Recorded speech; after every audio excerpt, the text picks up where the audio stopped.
বিশ্বের বিভিন্ন দেশে বসবাসরত ইহুদিদের মধ্যে বাড়ছে হামাসের প্রতি সমর্থন। বিশেষভাবে তরুণ প্রজন্মের কাছে তৈরি হচ্ছে ফিলিস্তিনি স্বাধীনতাকামী সংগঠনটির প্রতি গ্রহণযোগ্যতা। তেল আবিবের সাম্প্রতিক এক জরিপে উঠে এসেছে এ চমকপ্রদ তথ্য।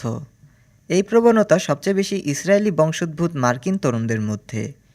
গাজায় তেল আবিবের নির্বিচার হত্যাযজ্ঞের তীব্র নিন্দা ও ফিলিস্তিনিদের প্রতি একাত্মতা জানিয়েছে তারা। যুক্তরাষ্ট্রে বসবাসরত ইহুদি তরুণ তরুণীদের উপর ভিন্নধর্মী জরিপ চালিয়েছে ইসরায়েল।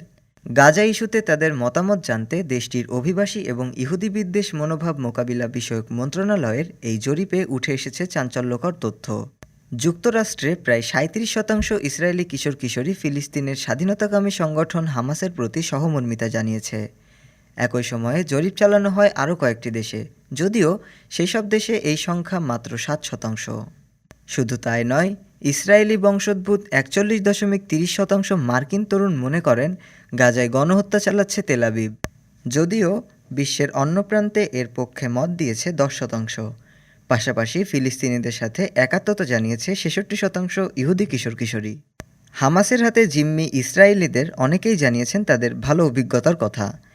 প্রায় ১০ মাস আগে মিউল ইস্ট আইকে এক সাক্ষাৎকার দিয়েছিলেন হামাসের হাত থেকে মুক্তি পাওয়া ২ ইহুদি মা ও মেয়ে। প্রায় ৫ সপ্তাহ বন্দী ছিলেন তারা। ওই সাক্ষাৎকারে হামাস সদস্যদের ব্যবহারে তাদের মুগ্ধতার কথাই উঠে আসে। বিশেষ এই জরিপের ফলাফলে উদ্বেগ জানিয়েছে ইসরায়েল। সংশ্লিষ্টরা বলছেন, নিজ দেশের সংস্কৃতি থেকে দীর্ঘদিন বিচ্ছিন্ন থাকার ফলেই তাদের চিন্তাধারায় পরিবর্তন এসেছে। ডেস্ক রিপোর্ট, আজ বার্তা, ঢাকা।